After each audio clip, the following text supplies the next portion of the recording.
Hello there. I am so sorry. I just got in. I was at an appointment that was supposed to end, well, I'm going to say an hour before it did. So I'm terribly sorry that I was so late.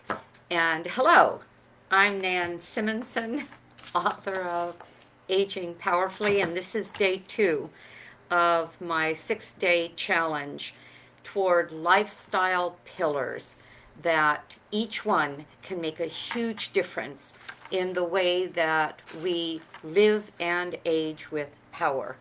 Um, Logical, um, researched, and data-driven recommendations that the entire College of Lifestyle Medicine embraces. Yesterday we talked about food. We talked about whole food, plant-based eating, and I gave some challenges. Try at least one meal today or yesterday when I gave the challenge that is meatless, and I gave recommendations on that. Get processed food out of your diet, even one day. Nothing processed, as close to nature as possible. Fruits, vegetables, grains, legumes, potatoes. Don't fear starches, because when you're whole food plant based and you're not eating meat, starches are where you get your satiety and your energy. Without that, you're eating a salad with nothing more than a few hundred calories, and you can't be sustained that way. And consider your favorite meals, and then look for meatless recipes online, vegan recipes for whatever it is that you love. Hi, Linda. Um, Good. I'm glad you're here, because I just got on and I was apologizing for being late. I was out and not back from something I should have been back from. And then the Happy Cow app. Happy Cow app is a very cool thing.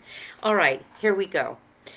Live more. What does that mean? And this is actually the words of Dr. Dean Ornish in his book, Undo It, which he is one of the founding members of the College of Lifestyle Medicine, as is Dr. Dysinger, the doctor with whom I work, and at whose office I am a lifestyle and health coach.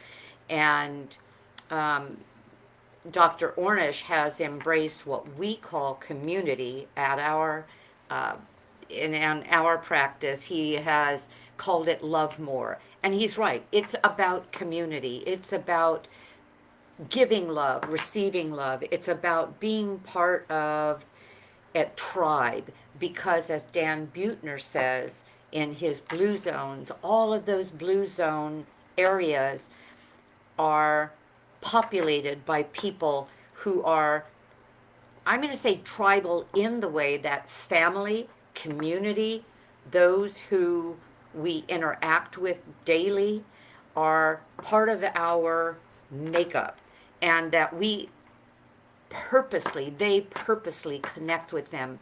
There are ways to do that, because especially going through COVID, especially going through a time where the only thing we saw of each other was this, it was very easy to lose connections that a lot of us developed in casual ways.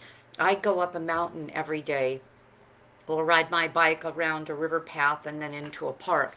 And I see, because it's the same time every day and it's an hour, I see many people repeatedly who I now consider part of my community, because we say hi to each other.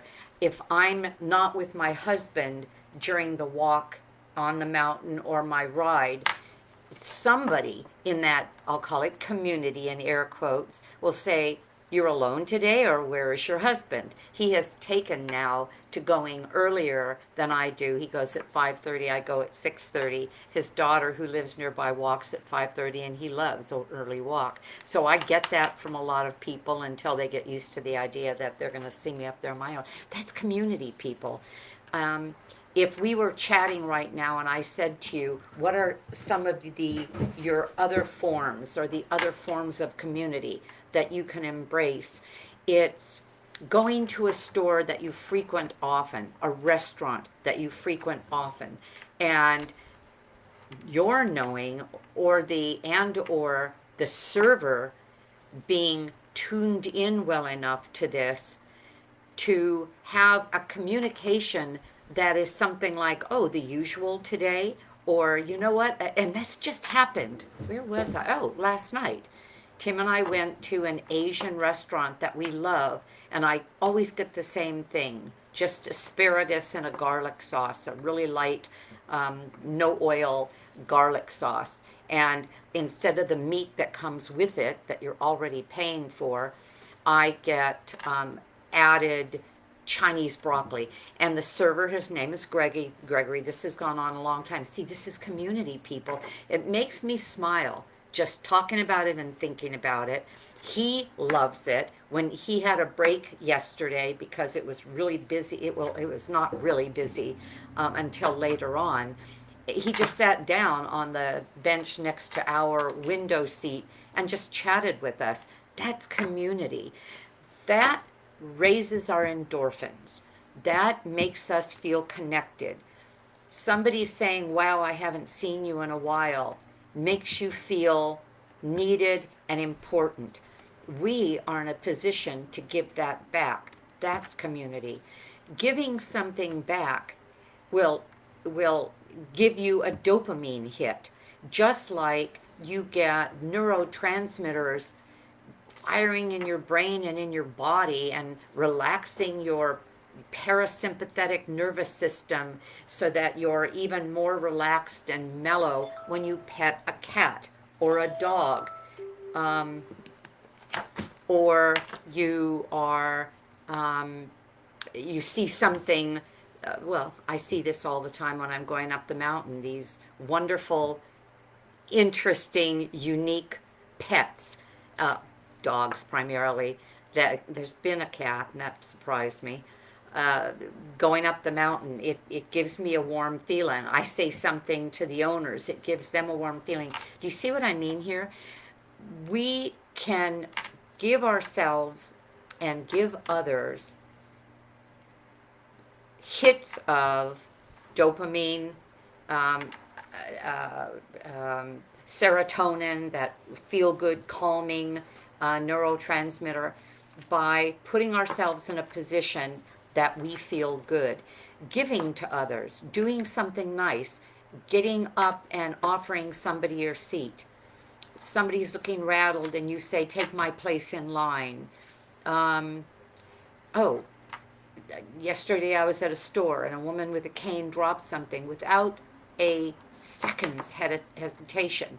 I reached over, picked it up, handed it to her because I didn't even think about it. And her gratitude made me feel good, though I wasn't even thinking of gratitude. I was thinking of necessity. You pick something up that drops, even if there was nobody around. I pick things up and put it back on the shelf when things fall off.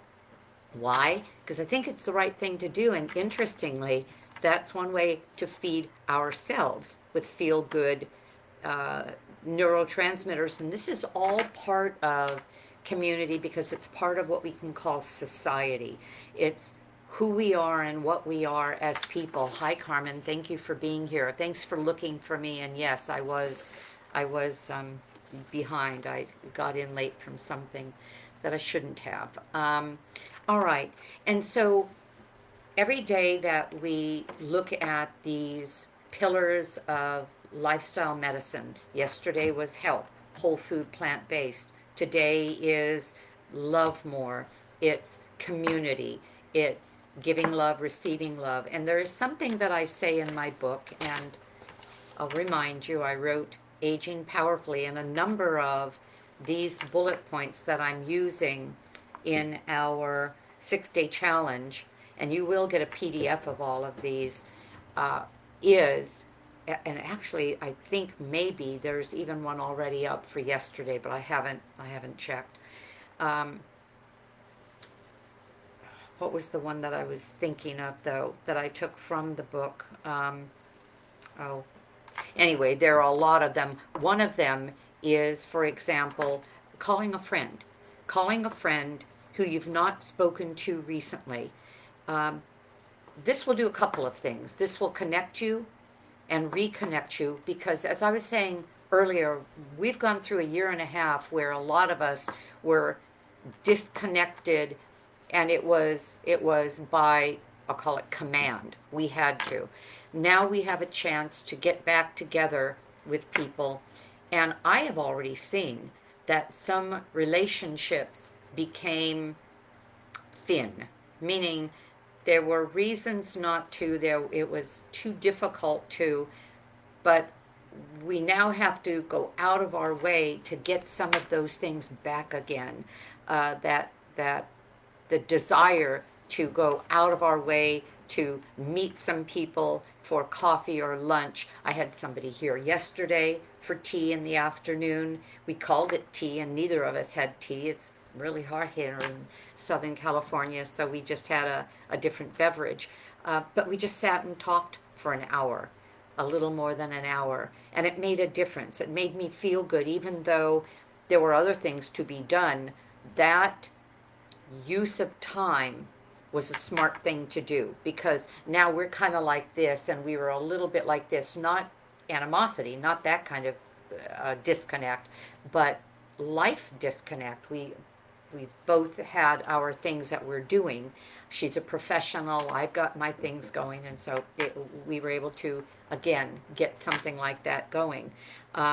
Think of somebody, so part of my challenge is think of somebody with whom you haven't spoken in a while and call them. Or you could text them, you could email them. A lot of us have gotten out of the habit of making a phone call. And if you, I've seen this with young people, you, they kind of get, it's disconcerting to get a call. And I have found with some of my friends, I text to ask if I can call. So do whatever works for you or is appropriate for you. But that's one of my challenges. Reach out to somebody you haven't spoken to in a while to make that happen. Another one, send somebody a handwritten letter, a handwritten note, for two reasons. One, because you can envision them going to their mailbox, picking up a card, a cute little something, maybe some of your own, if you're artistic at all, cute little graphics on it, or just a little card, I was thinking of you, or just a little card that's blank and you write, I was thinking of you, or something funny you see in the store. Send it to them, because you can envision them getting it, and that's good for you health-wise. I'm saying these things not as a sociologist, but as somebody coming to you with the pillars of lifestyle medicine, because they will make you healthier. These things make you healthier because they affect you in a physical way. When your body is calm from serotonin, satisfied from dopamine, dopamine's in a reward neurotransmitter. When you do something that gives you a end result that you like, and this is that, you get a dopamine hit. And when these neurotransmitters are flooding your system, they're replacing things like cortisol that's making you stressful. They're replacing a busy mind of dissatisfaction, nervousness, stress. It makes a difference. So you send a note because you can picture them getting it and feeling lovely and feeling close. And it, the other thing is that it'll stir up again something in that community of yours that could get you connected with that person again, or simply have a conversation, or simply know that you affected them in a positive way. It will also give you a good feeling just to write something down and put it in the mailbox and know that you stepped out of, I'll call it your comfort. I don't know that that would have anything to do with it, but let's face it, to get the note, to get the stamp, most of us have those in our desks right here, and do it makes a difference. It feels good. Smile and say hello to passersby today. And when I say today, because we're meeting so late, through the rest of the day, but also possibly take it into the week, and from this point on, add what you hear from the day before for as many days as you can, including your one meatless meal a day if you do that. Um, Say hello to passersby. When you do that, it connects you to a person that is otherwise looking straight ahead and doesn't see you. That is something that I've learned again on the mountain because I pass not dozens, it's possible that I pass 100 people in that hour going up one way while people are going another, or because I'm race walking, I'm passing people from behind. And I always say, good morning, good morning. I'm good morninging all over the place. Some people beat me to it, meaning that's also their nature. But a lot of people don't say a word as they pass people, and it doesn't have to be that way. Some people won't respond. Now, some of them it's because they have earbuds in and they don't hear you. Some of them just oddly don't. And you let that go. You let that be. It doesn't even matter. The other thing that you can do that's a extension of this is when you are in a place, you go to the bank and you see the teller, you go to the market and you see the the clerk. You pass the mailman or woman coming to bring you your mail, whatever. Just say, hi, how are you today? Just a casual, hi, how are you today? How are you? Hi, how are you? You'll get a response. And most of the time it's, I'll call it vague. Not vague meaning secretive, but it's going to be cursory. Just a quick, I'm good, or I'm fine, or I always say the same thing. I just say I'm terrific, because that's what always comes out. I'm terrific. And, but what's happened is the next time you see them, you are now their friend. You're now the person who has heard them, because when they answer, you hear them. If they say it's been a horrible day, and you say, gosh, I'm sorry to hear that, you've now actually really heard them. But it's very seldom anyone says it's been a horrible day, unless it has been and they really need to get that out. And then you've been of service. Can you believe, yes, this is part of community? Does it make a difference in your body? You bet it does. There are studies, and if you read Aging Powerfully, my book, you'll read about Dr. Kelly Turner, who has worked with, she actually got her PhD working with cancer patients who were given the final notice, I'll say, in terms of treatment, and were told they are terminal, there's nothing more that can be done. And she worked with 1,500 of them, and she wrote her theses about it and has 9 recommendations that these people all did in common. And one of them was going whole food plant based, but the other one was building their community, building relationships, because what she found was that if somebody was sick and dying and there was nobody in their life, there was a way she studied it, and the study was done that showed that those people with the same kind of malady, same length of whatever the period of time that they had left was, those people would go very quickly. People with community could last, or more importantly, stay with us because they had a reason to stay. We can have reasons enough to bring ourselves forward long term. I just have a few more and then I'll let you go. Make a date for the near future to spend time with some friends. Actually, see if you can gather together a couple of people or a person and get them together for something, be it lunch, be it a picnic in the park with the kids playing, be it coming to your home, be it you're going to their home, meeting somewhere, doing something where you are having a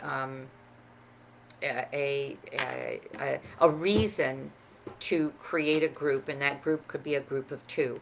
Look at your calendar, look at the people you know, and see what you can do to get some people together eye to eye. And then finally, well, it's not finally, I have one more after this. Reach out to someone today with loving kindness in any way you can. Uh, because again, they won't forget it. You will be rewarded for it in the sense of, as I said, good feelings and therefore dopamine. And it's the right thing to do. I think you will agree, I don't see how you wouldn't, that we have in a certain period of time become less, um, I'll say less kind to each other, okay? In some ways, because of some things.